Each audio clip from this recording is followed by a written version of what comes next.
페이스북 창업자인 그 주커버그는 굉장히 중요한 사업 기회라고 생각하고 사명도 이 페이스북에서 메타로 바꿔버렸죠. 근데 지금 최근에 뉴스 보셨어요? 지금 메타가 주가가 25조 원 가까이 폭락했습니다.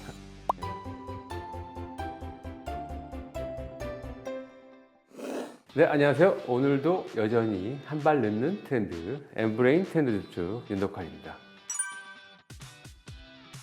오늘은 게임 얘기를 빗대서 변하는 것과 변하지 않는 것, 이 얘기를 들고 왔습니다. 그날의 광주라고 이 5.18을 모욕하는 게임이 등장해갖고 이 신고가 들어왔었습니다. 그래서 그날의 광주라는 게임을 잠깐 소개를 해드리면 이게 그 5.18 광주 민주화 운동의 그 속에 들어가서 게임을 하는 내용이에요. 근데 여기서 문제가 되는 건 뭐냐면 광주 시민들을 폭도로 규정하는 거예요. 그래서 진압도 하고 심지어는 이 광주에 북한군이 침투해가지고 뭐 땅굴까지 등장합니다. 이게.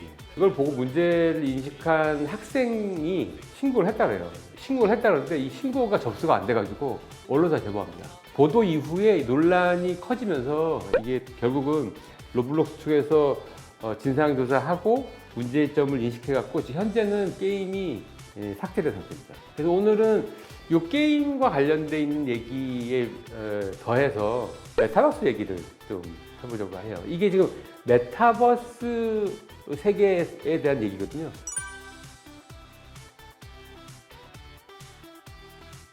요거를 조사한 게 있어요. 여기 보면은 그 메타버스 지금 얼마나 이용하냐. 10명 중 1명 정도 이용합니다. 일상생활을 대체한다고 굉장히 각광받았던 게 메타버스인데 현실은 지금 좀 찬밥 신세 가깝게 변하고 있는 거죠. 서울시에서 메타버스 서울이라고 해갖고 거기 서울시장님도 나오시고 서울시를 관광하는 것도 메타버스 안에 들어가 있고 그러거든요. 거기 방문자 얼마 될 것 같습니까? 하루에 570명. 거기에 투자한 돈이 그 서울시 예산으로만 한 60억 정도 들어갔다 그래가지고 그 예산이 혈세 낭비다. 뭐 이런 식의 지적들이 언론사들한테서 꽤 많이 비판적인 기사가 나오기도 했었어요. 2022년까지 있었던 관심에 비해서 확 줄어들었다. 이런 게 굉장히 중요하죠. 일단은 요거부터 살펴봐야 됩니다. 메타버스 인기가 언제부터 시작되는지 이게 굉장히 중요한데 코로나 시기와 함께 증가했어요. 코로나 때 가장 타격이 있는 게 뭐냐, 저희가 조사를 해보니까 여가생활, 문화생활, 소비생활, 가족관계, 직장생활 이렇게 많은 분야에 큰 문제가 있다라고 했던데 그 중에서도 가장 큰 문제라고 사람들이 생각한 게 대인관계였어요. 사람들 만나고 소통하는 거 되게 일상적이잖아요. 숨 쉬는 공기나 마시는 물같이 되게 일상적인 거라 중요도를 잘 못 느끼고 있다가 갑자기 사회적 거리두기가 시행이 되고 사람들을 못 만나게 되니까 일상적 소통이 이렇게 중요하다는 걸 인식하게 된 거예요. 저희가 조사를 해보면 이게 급증했습니다. 그래서 외로움을 느끼는 사람들도 크게 높아졌죠. 여기서 사람들이 큰 결핍이 하나 생기는데 이게 뭐냐면 대면 관계 상황에서 만나고 소통하는 거에 대한 결핍이 막 쌓이기 시작한 거죠. 이때 2021년도 5월 달에 갑자기 검색어로 급등한 게 뭐냐면 메타버스. 언론사 뉴스나 이런 걸 찾아보면 메타버스가 이른바 금캐러 가는 것처럼 메타버스 골드러시라는 제목을 가지고 언론사에 보도하고 난리가 났어요.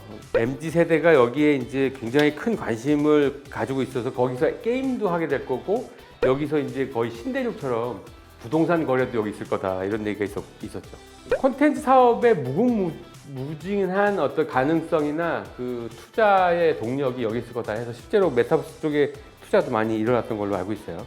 비대면 상황이 지속되면서 사람들과의 직접 얼굴 보고 소통하는 것에 대한 결핍이 쌓여가 커지면서 똑같이 메타버스에 대한 관심도가 높아진 거죠.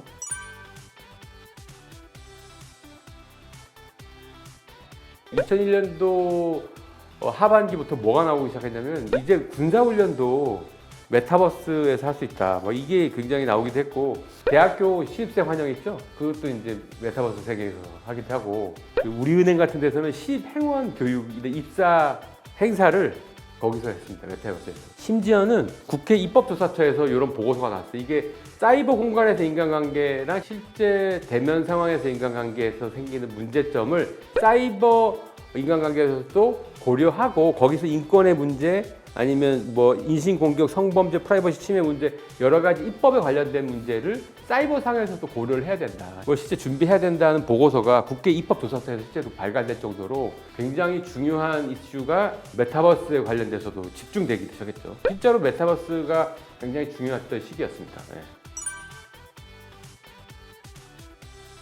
사람들의 결핍이 많이 쌓였을 때 올라갔죠. 코로나 끝났던 선언이 사실은 이게 묘하게 임팩트가 별로 없었던 게 2023년도 5월 엔데믹 선언이 났거든요. 근데 요 선언이 생각보다 중요하지 않았습니다. 보다 더 중요하고 실질적인 선언이 언제 나왔냐면 2022년 4월 18일 날 나왔어요. 서울시에서 이제 사회적 거리두기가 해제된다 이 선언을 했거든요. 사회적 거리두기가 해제된다면 뭔 일이 났냐? 사람들이 이제 막 쏟아져 나와가지고 회식을 하기 시작할 거예요. 술 법카로 막 엄청 술 마시고 사람들이 만나기 시작했죠. 만나기 시작하면서 뭐가 있냐? 이제 메타버스에 대한 시간을 줄이기 시작한 거예요. 급격하게 떨어지기 시작합니다.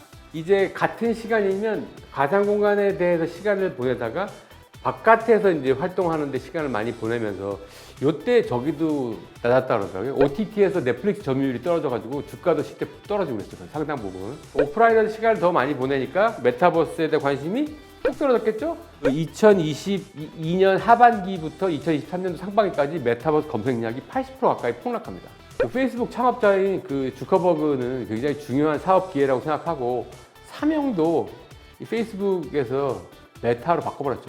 근데 지금 최근에 뉴스 보셨어요? 지금 메타가 주가가 25조 원 가까이 폭락했습니다. 메타의 주가가 떨어진 건 뭐 여러 가지 사업 원인도 있겠지만 기본적으로 가상 공간에서 시간을 좀 덜 보내는 것과 직접적으로 관계가 있다고 볼 수도 있겠어요.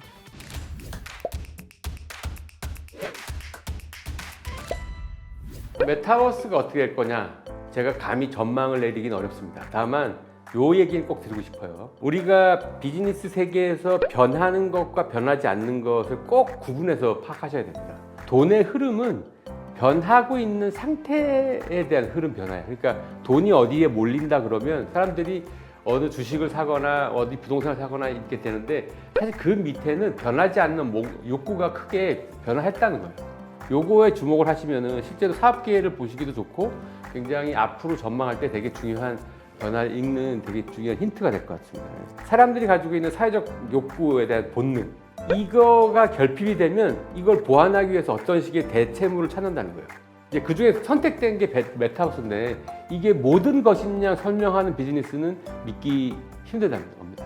욕구 변화는 계속 움직이기 때문에 주기도 있고 그 결핍을 보완하기 위해서 대중 소비자들이 움직이는 방향성을 읽어야 굉장히 중요하다는 건데 제가 실질적인 사례를 하나 또 말씀드릴게요. 메타버스 말고 이 사회적 욕구가 움직여서 사람들이 선택했던 서비스 차원이 있는데 여러분 영상통화 서비스를 얼마나 많이 쓰세요? 저희가 조사한 게 있는데 여기 보면은 2014년, 17년, 18년 보면 이용도가 계속 떨어졌습니다. 계속 떨어지는 추세였다가 이게 언제 드러났냐? 코로나 때 급증했어요. 코로나 때 사람들이 실제로 얼굴 보고 이야기하기가 쉽지 않았잖아요. 그러니까 페이스타임이라든지 영상통화 필요도가 이 60.3%까지 급증하거든요. 지금 어떠냐? 지금 다시 떨어지고 있어요. 대중이 어떤 시기의 니즈를 가지고 생활하고 어떤 식 결핍이 있느냐를 주목해서 살펴보셔야 비즈니스를 예측할 수 있다. 그래야 이 불황을 이겨나가는 되게 중요한 단서가 거기 있다는 거죠. 돈을 살펴봐야 되는 게 아니라 대중의 흐름을 살펴봐야 된다.